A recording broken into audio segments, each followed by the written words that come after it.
Bismillahirrahmanirrahim. Assalamualaikum warahmatullahi wabarakatuh. Dan salam sejahtera. Halo, apa kabar Anda semuanya? Ketemu lagi ketemu bersama dengan saya, Aling Talamoa, yang akan memberikan Anda informasi-informasi terupdate apa saja, baik itu lokal, nasional, maupun mancanegara. Nah, kali ini kita akan membahas tentang bagaimana sih menghilangkan rasa gugup yang kita alami untuk Anda yang mungkin baru saja akan memulai sesuatu yang baru. Khususnya yang berkaitan dengan tampil di depan umum atau sebagai public speaker, atau maju untuk skripsi, bahkan untuk menjadi seorang YouTuber pun ya, awal-awalnya itu pasti ada rasa gugup yang berkecamuk di dalam dada. Atau mau ketemu dengan seseorang yang baru ya, mau closing atau perjanjian pertemuan bisnis, dan apa saja yang akan kalian lakukan dan ternyata menimbulkan rasa gugup. Kira-kira bagaimana caranya dan apa penyebab sebenarnya rasa gugup itu muncul, atau wajarkah rasa gugup itu kita alami? Nah, kita akan bahas selengkapnya khusus untuk Anda.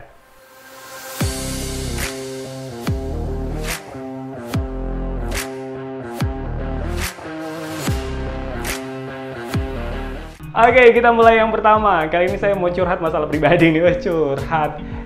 Semenjak pertama kali nge-MC di usia saya sekarang sampai dengan 38 tahun, yang mulai dari tahun 2009 sampai dengan saat ini, itu kadang masih ada yang bertanya, banyak sekali yang memberikan pertanyaan, Aling, masih gugup nih? Saya pikir kalian-kalian yang sudah terbiasa tampil itu tidak ada rasa gugup lagi. Hei, ternyata kita juga masih punya rasa gugup walaupun sedikit ya. Tidak segemetar tremor orang-orang yang baru benar-benar mulai sih. Tapi memang rasa gugup itu bagi saya masih wajar ya, karena memang punya ekspektasi yang lebih untuk memberikan penampilan terbaik kepada halayak. Nah, itu yang menjadi beban kita, ekspektasi kita, sehingga ada sedikit saja rasa gugup itu. Tapi kira-kira penyebab rasa gugup itu sebenarnya apa saja sih? Kita akan bahas ya, kita akan kupas, dan mungkin di beberapa poin yang kami sampaikan itu ada yang kalian alami. Yang pertama adalah karena memang secara biologi ya, secara ilmiah, bahwa rasa gugup itu muncul karena mungkin kurangnya oksigen di dalam otak. Kira-kira bagaimana caranya? Ya, kita harus rileks dan juga minum ya. Biasanya kalau memang kurang oksigen ke otak, ada kan istilahnya, kayaknya kamu kurang minum ya.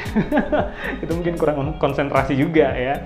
Yang kedua adalah belum terbiasa dengan keadaan sekitar. Jadi kita kadang datang di suatu tempat yang memang masih asing untuk kita. Nah, tanpa kita sadari, hal-hal tersebutlah ya yang membuat kita kadang merasa gugup untuk memulai sesuatu di tempat yang baru.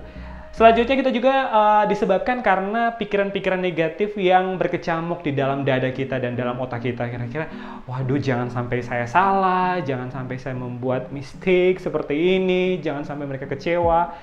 Pikiran negatif itulah yang membuat rasa gugup kita semakin bertambah. Dan juga seperti yang saya sebutkan di awal tadi, bahwa karena memang keinginan kita atau ekspektasi kita untuk memberikan penampilan terbaik kepada orang lain, sehingga muncullah rasa gugup yang ada dalam diri kita. Nah, selanjutnya yang terakhir adalah kemungkinan dari masa lalu kita ada sesuatu pengalaman-pengalaman buruk ya, baik itu di keluarga maupun di lingkungan sekolah. Pernah nggak alami waktu kita masih kecil, di lingkungan keluarga, di lingkungan sekolah, kita seperti kurang dihargai ya, sering dibully dan lain sebagainya, hal-hal negatif yang pernah kita alami di masa kecil.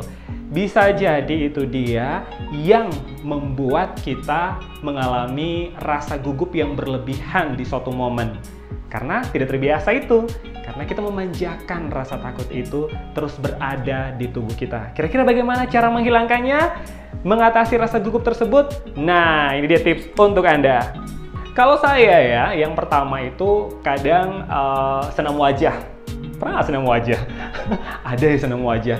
Mungkin banyak orang sudah tahu ya bagaimana senam wajah itu mencongkan mulut kiri, kanan ya. Pokoknya membuat wajah itu bergerak semaksimal mungkin ya. Jadi membuat otot-otot wajah kita jauh lebih rileks. Nah, itu yang pertama. Dan yang kedua adalah melatih nafas.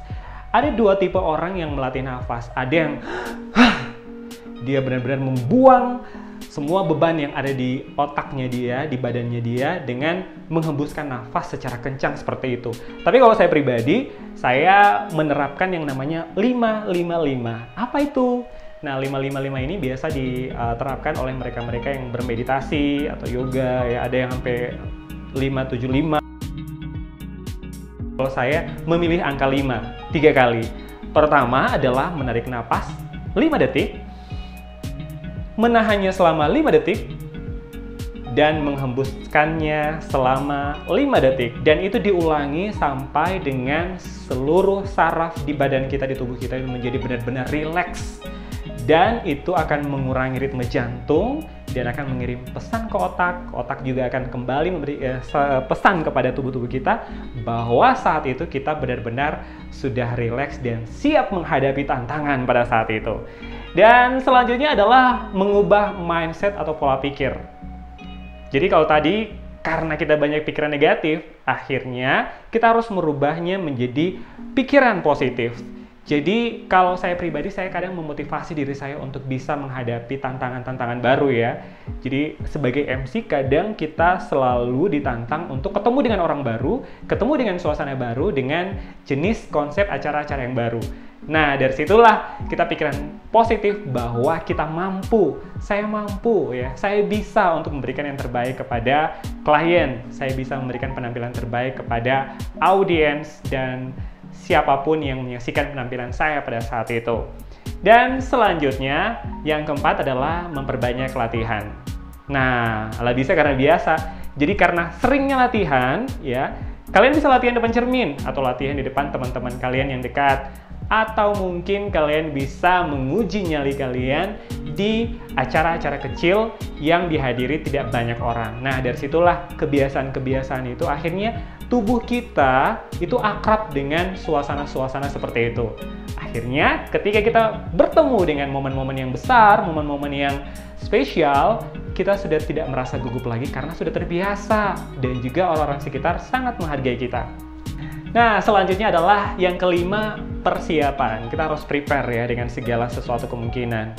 Jadi karena memang sudah sering latihan, jam terbangnya ya, dan juga sudah tahu kira-kira saya perlu ini, saya perlu air minum agar tidak mengharapkan air minum dari teman-teman lainnya, saya butuh ini, butuh tisu dan lain-lain. Kalian sudah tahu kelebihan dan kekurangan kalian, kalian persiapkanlah itu.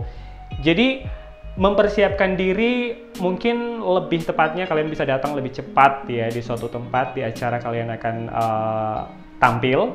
Untuk skripsinya juga kalian bisa langsung datang lebih cepat untuk menguasai keadaan. Jadi kalian bisa lebih rileks karena memang kalian sudah lebih dahulu menguasai keadaan dengan persiapan yang lebih matang tadi ya, datang lebih cepat. Dan yang terakhir adalah berdoa. Berdoa sebenarnya dari malam ya, dari sebelum berangkat sudah berdoa, tapi sebelum benar-benar memulai kita harus berdoa. Tetap melibatkan Yang Maha Kuasa di setiap kegiatan kita, membuat kita yakin dan percaya bahwa kita sudah memberikan yang maksimal mungkin. Tinggal kita serahkan kepada Yang Maha Kuasa. Kira-kira semoga dibantu untuk kelancaran ya, dari awal sampai dengan akhir acara.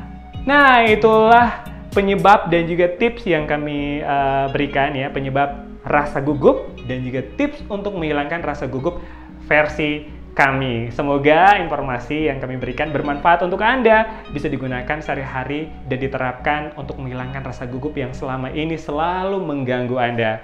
Akhirnya saya Aling Talama pamit, stay happy, stay healthy, dan sampai jumpa di video berikutnya. Assalamualaikum.